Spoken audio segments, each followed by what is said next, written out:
সালামু আলাইকুম রহমতুল্লাহ। প্রিয় দেশবাসী, আমি সকলকে সালাম জানাই এবং বিজয়ের মাসকে শুভেচ্ছা ও স্বাগত জানাই এবং সকলকে আন্তরিক মোবারকবাদ জানাই। আজকে আপনাদের সামনে হাজির হয়েছি একটা বিষয়ে কিছু কথা বলার জন্য। সেই কথাটুকু হচ্ছে যে আমরা এমন একটা সময় পার করতেছি, দুঃখ দুর্দশার সময়, যে সময়ের মধ্যে আমরা আসলে শান্তির মুখ দেখার কথা, শান্তির আলো দেখার কথা। আসলে এই সময়ের মধ্যে আমরা বন্যা কবলী সময়ের মধ্যে পড়ে গেছি, বন্যা কবলী অবস্থার মধ্যে পড়ে গেছি। প্রায় ৪৫ লক্ষ মানুষ বন্যা কবলীতে আটকানো। এই সময়ে আমাদের নতুন একটি সরকারের আগমন ঘটলো। আমরা সেই সরকারকেই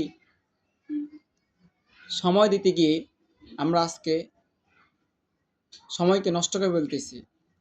কারণ হলো, যেখানে আমরা সরকারকে সময় দেব সেখানে আমরা আজকে বন্যা কবলী মানুষের পাশে দাঁড়াতে হচ্ছে, কারণ সেটা আমাদের নৈতিক দায়িত্ব এবং আদর্শ। আমরা মানবিক দিক থেকে আমরা সবার পাশে দাঁড়াবো, সেটাই আমাদের মনোভাব থাকতে হবে। আসলে সেটাই আমাদের মানুষের পরিচয়। বিপদে সবসময় বিপদে মানুষের পাশে থাকবে, এটাই মানুষের পরিচয়। তা আসলে এই সময়ের মধ্যে আমাদের নতুন একটি সরকারও আগমন ঘটলো এবং স্বৈরাচার সরকারের পতনও ঘটলো। আমরা যে সময়ের মধ্যে একটি শান্তিপ্রিয় রাষ্ট্র হিসাবে গড়ে তোলার সময় দেখতেছি, ওই সময়ের মধ্যে কিছু চক্রান্ত মানুষ, কিছু চক্রান্ত দুষ্কৃত যারা আছেন, তারা মনে করেন যে আমাদেরকে এবং বাংলাদেশের সকল মানুষকে, শান্তির প্রিয় মানুষদেরকে হটানোর জন্য তারা অনেক লেগে পড়ে আছে। আসলে আমরা কেন জানি বুঝি না যে আসলে আমরা অনেক অনেক অন্যায় করতেছি, অনেক অনেক ভুল করতেছি। যে আমরা আসলে এই জন্যই ভুল করতেছি যে আমরা বুঝি না যে কি ভুল করতেছি। ভুলগুলো হলো, আমরা এমন একটা পর্যায়ে আসছি, আমরা শান্তির আলো দেখব এবং মানুষকে শান্তির পথে আনবো। একটা যখন রাষ্ট্র নষ্ট হয়ে যায়, ওই রাষ্ট্রকে যখন মেরামত করতে হয়, তখন কিছু সময়ের প্রয়োজন। ওই সময়টুকু যদি আমাদেরকে না দেওয়া হয় বা আমরা না পাই, তাহলে আমরা কিভাবে দেশকে পরিচালনা করবো এবং সেই সময়টুকু আমরা ব্যয় করবো এবং সময়টুকু ব্যয় করেই আমরা রাষ্ট্রকে মেরামতের কাজে এবং মেরামতের দিকে নিয়ে যাব, মেরামত করব এবং শান্তির মুখ, শান্তির আলোকে উজ্জ্বল করে তুলবো ইনশাআল্লাহ।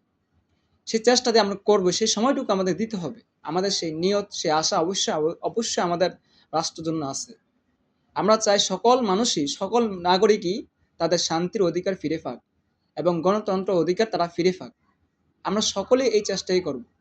কিছু কিছু মানুষ আসলে ভালো রূপ ধরে, কিন্তু তাদের অন্তর অনেক অপরিষ্কার, ময়লাযুক্ত। কারণ তারা নিজেরাও বোঝে ময়লাযুক্ত, কিন্তু তারা এটা জিনিসটা প্রকাশ করতে চায় না।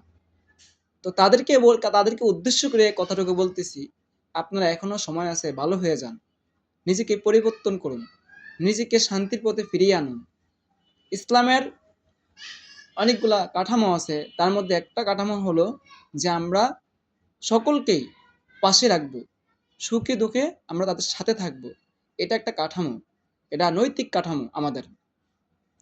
তো আমরা যারা মুসলিম, এই বাংলাদেশের মধ্যে বসবাস করতেছি, বাংলাদেশের মধ্যে 90% মুসলমান।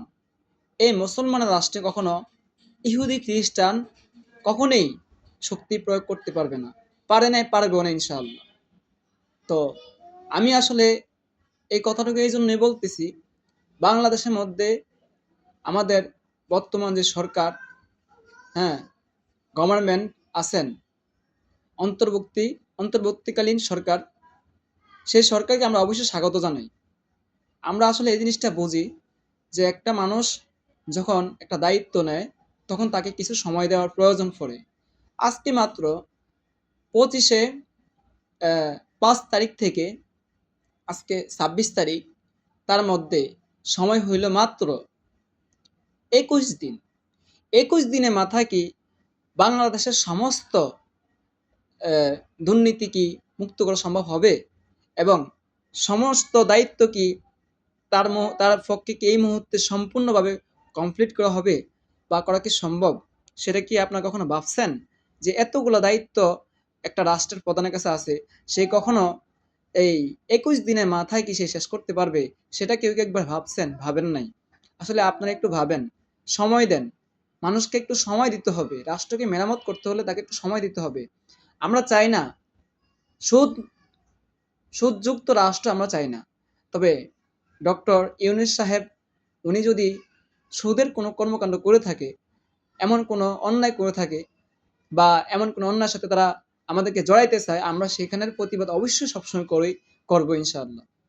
আমরা তাকে রাষ্ট্রতে আনার উদ্দেশ্য হলো তাকে দিয়ে আমরা আমাদের রাষ্ট্রকে কিছু সংস্কারের প্রয়োজন আছে এবং এই সংস্কারটা তার মাধ্যমে আমরা করতে চাই। কারণ তিনি একজন নোবেল বিজয়ী। এই জন্য তার দ্বারা সেটা সম্ভব। উনি যদি চায়, উনি পরিপূর্ণভাবে যে উনার কিছু ভুল আছে, মানুষের ভুল থাকবেই।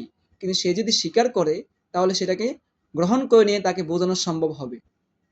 কিন্তু কেউ যদি ভুলটাকে ভুল না মনে করে, ভুলটাকে যদি কেউ যদি শুদ্ধ মনে করে তাহলে সে কখনো মানুষের কাছে আসতে পারবে না।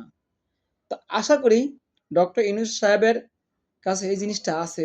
সে অন্যায়কে অন্যায় বলে, ন্যায়কে ন্যায় বলে। আশা করি তার মাধ্যমে ইসলামের আলোকে আমরা দেখতে পারতেছি এবং সে যতটুকু ইসলামের আইন আছে সে অবশ্যই এটাকে মানবেন।